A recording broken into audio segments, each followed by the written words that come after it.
This is a video I've hesitated to make because it's just going to make me feel old. But the show must go on for you good people of YouTube. So let's rock and roll.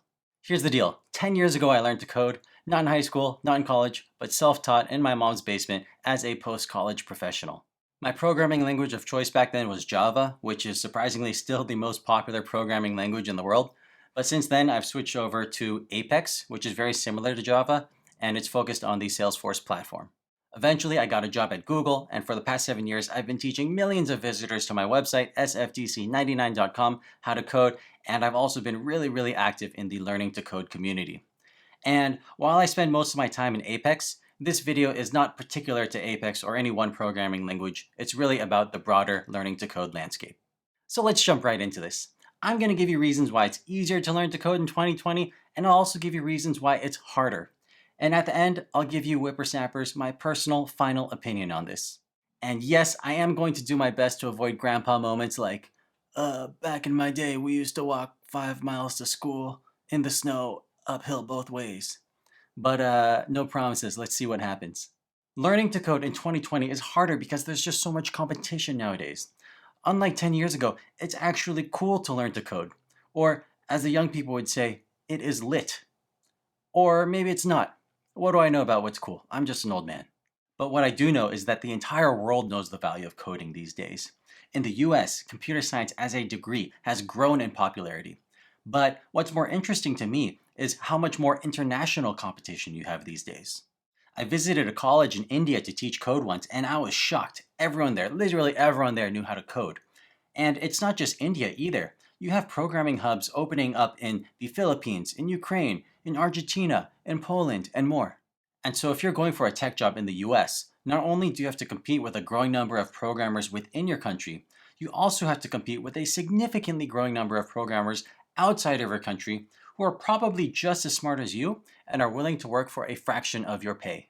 You throw in COVID and the normalization of remote work, and your odds are just looking worse and worse and worse. However, it is easier to learn to code in 2020 because there's just so much information out there for you to learn from. Back in my day, you had to figure everything out by yourself. Learning to code used to require creativity, ingenuity. Nowadays, everything is just spoon fed to you. Take a programming language. There's a billion hours on YouTube of someone teaching you it. Back in my day, you had to learn programming through books. Books, can you believe it? Physical books. Do those things even still exist? As the kids these days would say, oof. And hey, if you don't like all the free content on YouTube these days, you can attend coding boot camps. Literally, someone standing next to you 40 hours a week teaching you how to code so you can ask whatever dumb questions you have and get them answered immediately. Back in the good old days when I was learning, when I had a problem, I just had to sit there and stare at my code until I figured it out myself. Sometimes I would stare at the computer screen for 8 hours straight, only to figure out that the problem was I forgot to put single quotes around my strings. And if boot camps aren't your thing, well, Harvard University and many others offer you their world-class programming courses for free online.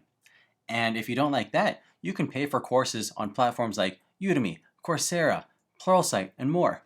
The world is your oyster. These days, it's no longer a question of whether or not there's enough information out there for you to learn something. No, there's more information than you'll ever need, and all at extremely affordable prices. The question nowadays is, are you too lazy to go through it all? And for you lazy people, when you do get stuck, help is just minutes away on Stack Exchange, which has experienced significant growth, on forums, on Reddit, on Twitter, on Discord, and more. People will offer you so much free help in exchange for what? Internet karma? What is this? This didn't exist back in my day. What a world we live in. You know, I would never sell myself out just for these fake internet points. Quick pause. If you like all this free advice I'm giving you on YouTube, consider subscribing. Thank you.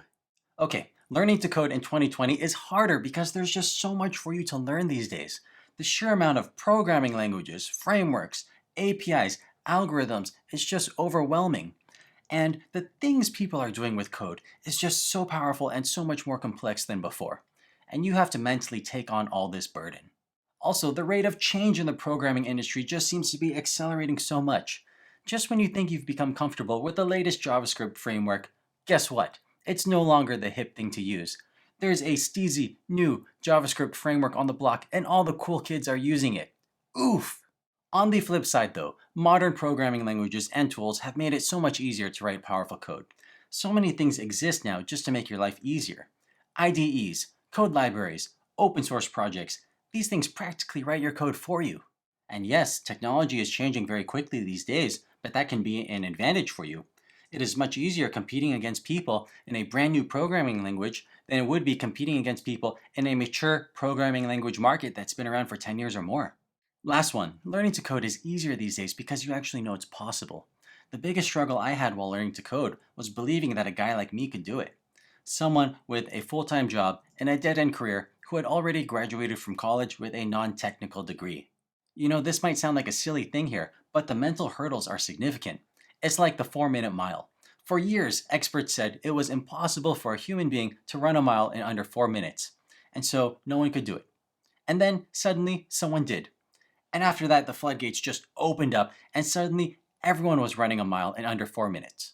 And so when I was learning, I just couldn't find any information on people like me who successfully taught themselves how to code at a high level.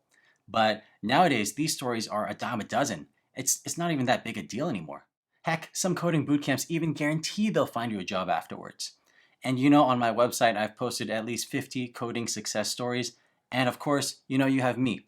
I've done this journey myself, and I'm constantly shoving that down your throat. Final conclusion. Is it easier or is it harder to learn to code in 2020? The answer? It doesn't matter. Erase this video from your memory and forget this ridiculous question altogether.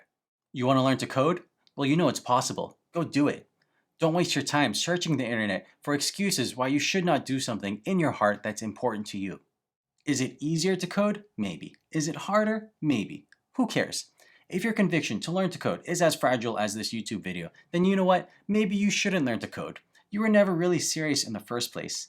And at this point, you've probably already decided in your heart that you want to quit, and you might just be looking for reasons to feel better about yourself. But if you have the same mindset as me and many other much more successful people, and you want to learn to code more than anything else, and you know in your heart that if you looked back in 10, 20, 30 years, you'd be disappointed in yourself if you see that you didn't put in 120% into learning to code, well then, I'd say this path is your destiny to walk. And should you come across a mountain along your journey, well, you simply climbed the mountain. Hope this is getting through to you and I'm not just being dramatic. Learning to code is a life-changing milestone.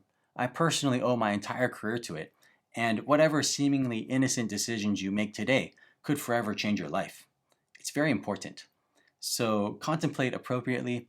Thanks for watching my video, and good luck on your journey.